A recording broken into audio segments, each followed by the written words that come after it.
Good morning. I apologize for the makeshift venue here, but the auditorium was booked. But you know, we like to keep Christmas in our hearts all year round here at the RPD, so we'll make do. We're here this morning to do a wrap-up of the year 2022 and also to make everyone aware of our goals and objectives for 2023 moving forward.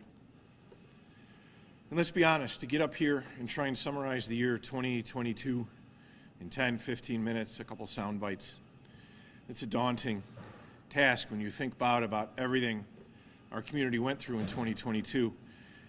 76 lives lost to violence, including Officer Anthony Mazurkowicz, who tragically was killed in the line of duty. But for 2022, we started the year and we strived to re-engage with our community, while at the same time targeting the most violent offenders, those that prey on our streets. Focusing our efforts using evidence-based, data-driven police work. The days of displacing crime through saturation patrols in the city of Rochester are over. With the ROC initiative, we began unprecedented coordination and cooperation with our law enforcement partners, including the Monroe County Sheriff's Office, the New York State Police, Parole, Probation, the ATF, the U.S. Marshal's Office, the DEA, the FBI, the Monroe County District Attorney's Office, and the United States Attorney's Office. There was a 15% decrease in firearm-related violence in the last quarter of 2022. And although I cannot take credit, I can tell you this coincides with when our federal partners were able to hold those that we arrested in pretrial detention. Because think about it, if you have someone on the streets with an illegal gun, they're not committing one crime, they're committing multiple crimes. So when you arrest them and they're out the next day, they're going to get another gun and they're going to continue preying on the community. Pretrial detention is the key that our federal partners were able to give to us, and we detained well over 50 individuals. And I think that speaks for itself about what you saw for the drop in violence. The investigations we conducted with our partners into these violent offenders included the multi-agency efforts and the long-term investigation into the distribution networks of Brandon Washington, Rasheem Sullivan, and others. Their networks were flooding the streets with illegal drugs. The resulting feuds between them caused unprecedented violence in our city, directly relating to more than one murder. Our Special Investigations Section and their partners served over 180 search warrants, arrested almost 200 people, seized 19 kilos of cocaine and almost 4 kilos of heroin and fentanyl, well over 200 pounds of marijuana and 124 firearms in those investigations. Additionally, as a result of the hard work and men of the Rochester Police Department, we recovered 821 firearms from our streets, including 58 ghost guns. Now, those of you that are fans of numbers may look back and see that we actually had a few hundred more guns recovered in 2021.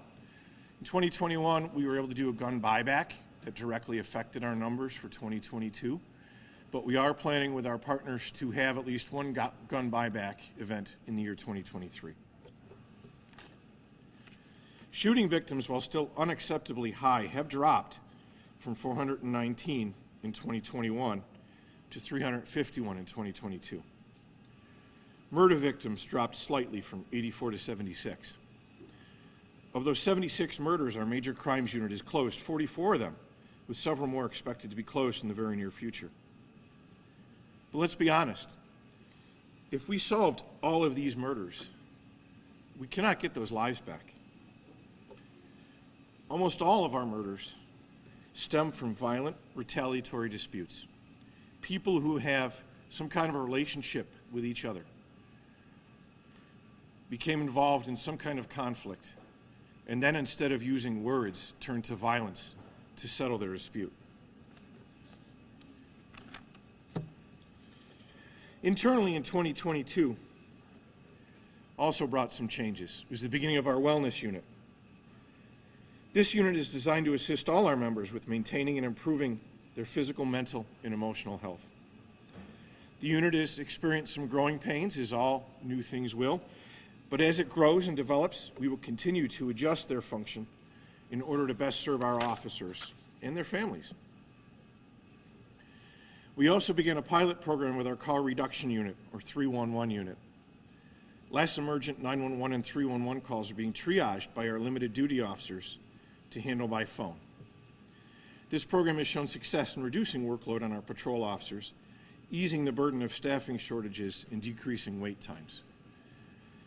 You know, we've always had 311.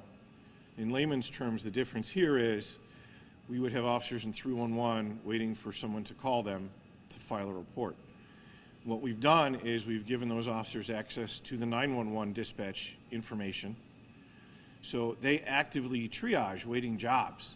So if you call 911, you're waiting for a report, you may possibly get a call from a light duty officer saying, it's going to be a little bit of time till a car can get there. Can I maybe help you on the phone?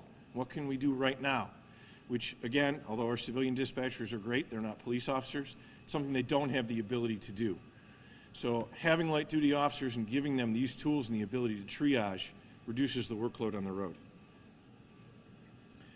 This is a start, but we must continue to bring these numbers down.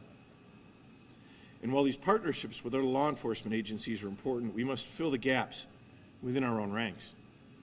We continue to have an unprecedented number of vacancies to fill. In response, we have completely revamped our recruitment efforts and have begun the workforce development program, spearheaded by Sergeant Justin Collins. This program has approximately 100 participants that volunteer on their own time for weekly programming, learning what it takes to be a Rochester police officer. And not only that, they're volunteering in the community on their own, working in rec centers, charitable events, attending outreach events with us. Just last night, there were some workforce development members in an outreach. This is reinvigorating this department's history of engagement. As a result of those recruitment efforts, we had 798 applicants for our fall exam, a nearly 50% increase of 367 from 2021. Not only have our overall number of candidates risen, but the number of minority candidates has risen as well. Our current academy class of 24 recruits is nearly 50% people of color. We are no longer waiting for people to come to us. We are actively seeking the kind of people we want to be Rochester police officers, and we are encouraging them to apply and helping them develop the skills to successfully be hired. As we move into 2023, we pledge to not only build upon 2022's anti-violence efforts, but to build our relationship with the members of the community. I am pleased to have brought on board Deputy Chief Keith Stith to head the Community Affairs Bureau. Deputy Chief Stith comes to us from New Jersey, where he has an extensive background in building police-community relationships in an urban policing environment. Under the leadership of Deputy Chief Stith, the Community Affairs Bureau is expanding community partnerships with all of our residents, including those new to our community, with the New American Initiative. He is rebuilding street-based efforts such as PACTAC and the Youth Advisory Council, while at the same time engaging our major community stakeholders such as Wegmans, Xerox, Bausch & Lomb, and many other businesses that call Rochester home. This also includes an internship program developed in association with, yes, the Rochester City School District. This internship program will see our officers engaging with youth in the school district that are interested in law enforcement careers. During spring recess this year, interested middle school students from the Rochester School District will be given the opportunity to learn about law enforcement careers such as operations, canine, and community engagement. In a true community policing approach, we are working with the owners of establishments in the East End Entertainment District to improve and promote public safety. This is a new pilot program that, again, we've only just recently assigned an officer to. Every month, we are meeting with the Entertainment District leaders to address public safety concerns, develop standards fitted for policing in a nightlife environment, and continue to build and foster relationships to make the Entertainment District a safer place. We've begun a homeless outreach initiative spearheaded by Captain Gabe Person. These efforts, though they started downtown, have expanded to other areas of the city where police officers partner with outreach, go out, try and address the homeless and provide them services. We're continuing to build our relationships with our other law enforcement agencies as well. The Rochester Police Department is honored to have been selected as just one of 6 sites in the nation to be accepted into the Department of Justice's Public Safety Partnership Program this year. This is a collaboration of law enforcement agencies across the nation that work together not only to identify training and logistical needs, but enacting a solution to fill those needs.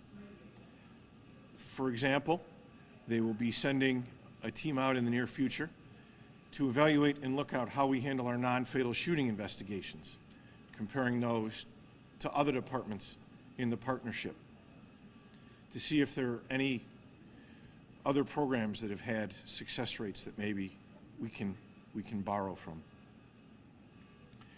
As we continue to move into 2023, the Rochester Police Department pledges to harness the power of cooperation and coordination to hold those that bring violence to our community accountable for their actions. We are ready and willing to partner with anyone that wants to join hands with us to make our community a safer place. And I would be remiss if I didn't say thank you to the men and women of the Rochester Police Department for all your continued efforts. Despite the incredible amount of violence spread against you this past year, you continue to persevere and show your true dedication to the residents of the city. And I have to thank their families who send their loved ones into work every day, not knowing what dangers they may face. And I'd like to hand it over to the mayor, without whose support all of this would not be possible. Mayor Evans? Thank you. Thank you, Chief, and I want to thank the men and women of the Rochester Police Department for their work this past year and for the work that they are going to do in 2023. We know that it was a tough year last year, losing Anthony Mazurkowitz right in the beginning of last year, losing 14-year-old Julius Greer, and the many other homicide victims that we lost throughout that year. Many of the folks that we lost, I consider it to be senseless. And I think the chief made a great point. Almost all of the homicides that we had last year, almost all of them, were the results of sometimes just petty arguments and disputes. Although it was mentioned in the case of Anthony Mazurkowitz, a more elaborate case of individuals who thought that they could come to the city of Rochester and wreak havoc. And we said, no, we are not going to tolerate that. And going forward into this coming year, we will not tolerate that. I am very gratified, not satisfied, but gratified that shootings are down. And although we're not popping any champagne and celebrating, it is important to note that fact. Because shootings are down because we worked collectively. The Rochester Police Department did not just say it was me, but we. That is our mantra in the city, that we cannot do this alone. So shootings are down because we worked collectively. Homicide victims, while still too high, are also down. So again, I am gratified but not satisfied. And we will never be satisfied until we have no homicides, because any life lost is a life too many. However, we will stop and pause and call out when we are seeing progress. Because when you call out and talk about the progress that you are seeing, that then fuels the hope in your tank that you need to be able to propel yourself forward. So we are grateful for that. But the Rochester Police Department also understands that they cannot do this alone.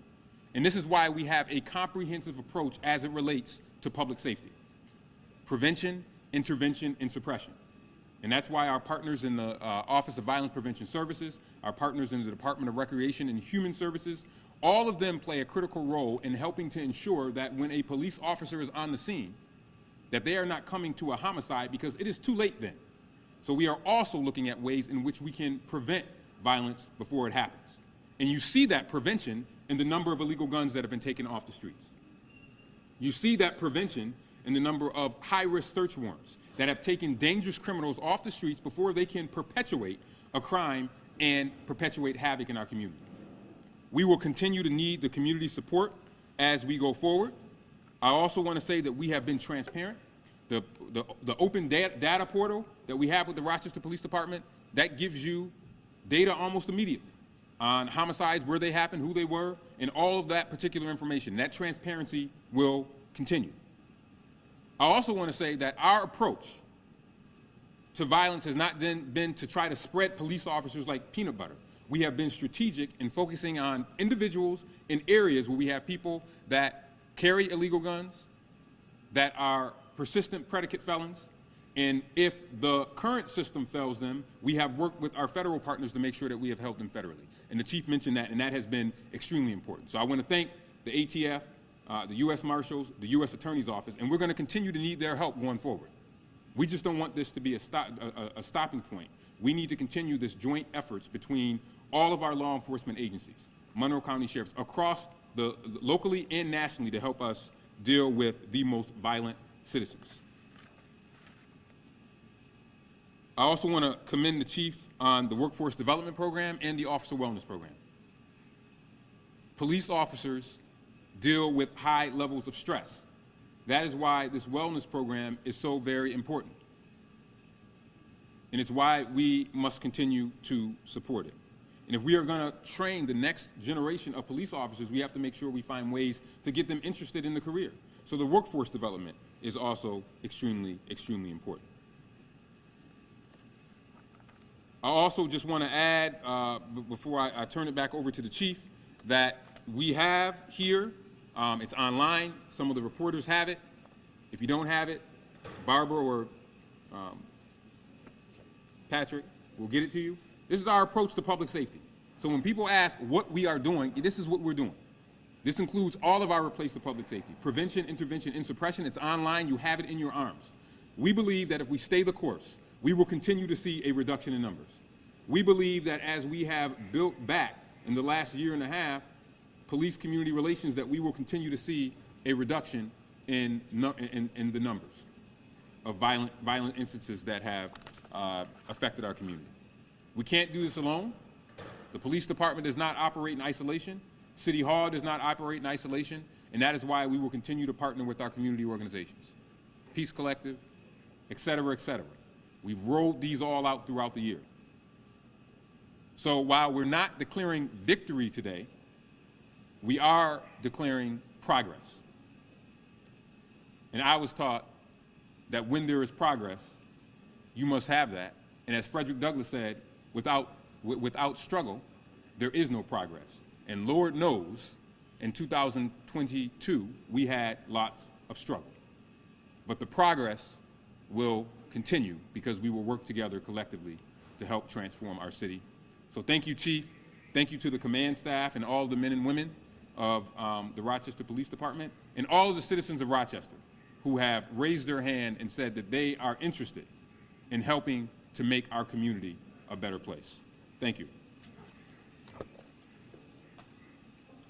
Thank you, Mayor. I'll take a few questions. What are your thoughts, Chief, on the governor now saying that she's willing to take a second look at bail reform laws and possibly make some tweaks? Don't do politics, but, you know, it is good news. As I've said many times on the record, you know, anytime a policy is changed or changes are enacted, there's unintended consequences, and as we learn and grow, all of those things need to be reviewed. I mean, it's no different than if I, you know, put something in place within the department, we need to review it, evaluate it, and at some point look and see if it attained the desired effects. So I'm hopeful that they'll be looking at it, and hopefully we can make some changes. I mean, let's be honest, you know, reform was needed, but again, sometimes there's unintended consequences. Chief, in regards to the program, the partnership with RCSC and the internship, can you expand on that in terms of, has that been long-standing? Is that something new? And then in relation to City Council's vote last night with Stanley Martin's vote, no for the oversight for 5 6 to 7 Sure. So we have had internship programs in the past. This is a reinvigoration of it. For more details, I'm going to have Lieutenant Bello or Deputy Chief Stith get them to you what the program's going to entail, because it's more than I could cover while we're up here. As far as the officers outside the schools, I've said on more than one occasion, and I'm on record as saying, we're never going to arrest our way out of Rochester's violence problem. The officers are there to provide a sense of security for the students and the faculty. It's very hard to learn when you're worried that someone's going to bring a gun into your school. I've been out to some of the dismissals with the officers. I don't envy the school safety officers or Pathways to Peace, the challenges they have, but we're not there for that. We are there to prevent the armed person from coming on the campus, and that is all. We've been seeing a lot of car thefts recently. How is Yes. this new program going to also help with preventing that? I know we've seen a lot of disputes through social media and stuff. Right. So car thefts, when you look at it, in the 90s and early 2000s, they were way up here. Through technology, car manufacturers have been able to incorporate anti-theft devices that, quite frankly, car theft was almost non-existent. Unfortunately, some manufacturers, for whatever reason, didn't incorporate those features, and it caught on. It's on social media. It's a TikTok challenge, and it's got a lot of speed. So it's a nationwide thing. Ultimately, it's the car manufacturer's problem. But again, we're here to help the citizens of Rochester who may own those particular cars, and what can they do? Sometimes the old ways are the simplest ways. A club on the steering wheel is the easiest way to defeat something like that. I know the manufacturers have expressed interest in providing them to the owners. So I would encourage citizens, if you're an owner of one of those cars, contact your dealership and see what they're willing to do for you. We are hoping that we may be able to join in partnership for some kind of an initiative on that, but we're not quite there yet. But again, it's a nationwide thing. It's a technology issue.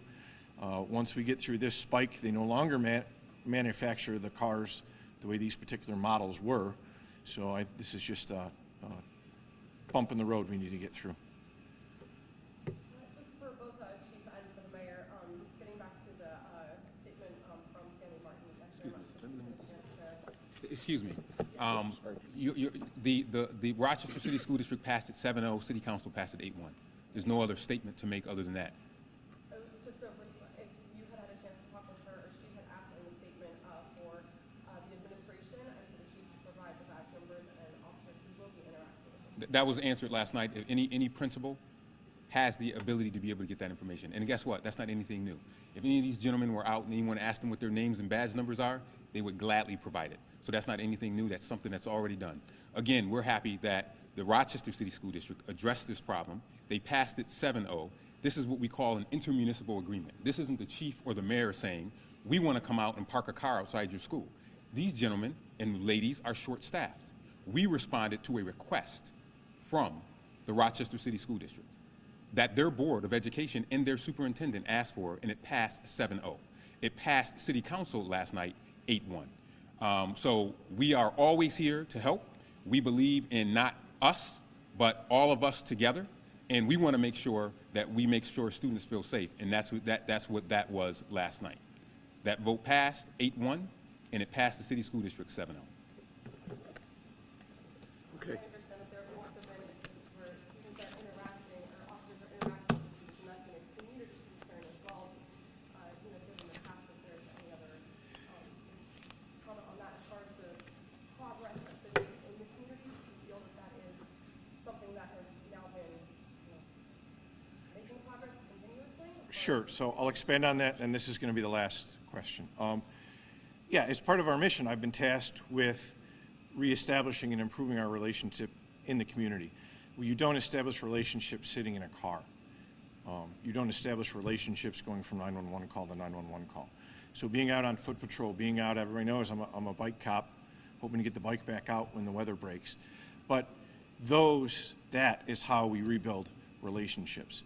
That is how our youth get to see officers as human beings, as people.